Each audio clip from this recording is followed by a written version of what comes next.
জয়গুরু। পরম প্রেমময় শ্রী শ্রী ঠাকুর এক জায়গায় বলছেন কথা প্রসঙ্গে, আমি যা চাই। কথা প্রসঙ্গে শ্রী শ্রী ঠাকুর বললেন, আমি চাই ঐক্যবদ্ধ জগৎ।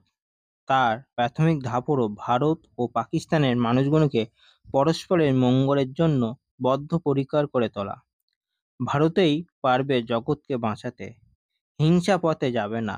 কেউ যদি হিংসা বাঁধাতে চায়, সমীচীন পন্থা তা ব্যাহত করে দিতে হবে।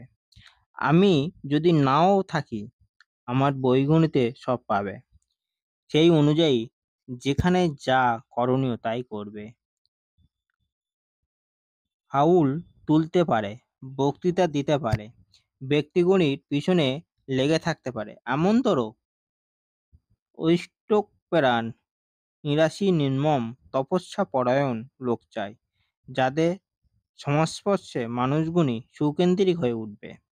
সব শ্রেণীর মধ্যে, সব সম্প্রদায়ের মধ্যে দীক্ষিতের সংখ্যা সমান্তরে বাড়ানো লাগবে। প্রত্যেকে যেন বোধ করতে পারে যে সৎসঙ্গের মধ্যে আছে তার পরিপূরণ, যা যেখানে যে খাঁটটি আছে তার নিরসন যেন হয় তোমাদের দিয়ে।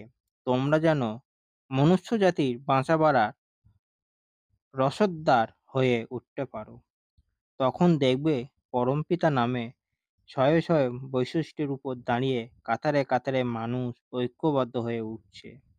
হবেই হবেই হবেই একটা ধর্মের বন্যা সৃষ্টি করে ফেলো।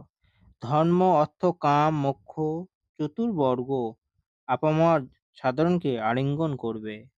আলোচনা প্রসঙ্গে ১৭তম খণ্ডে শ্রী শ্রী ঠাকুর বন্দে পুরুষোত্তম।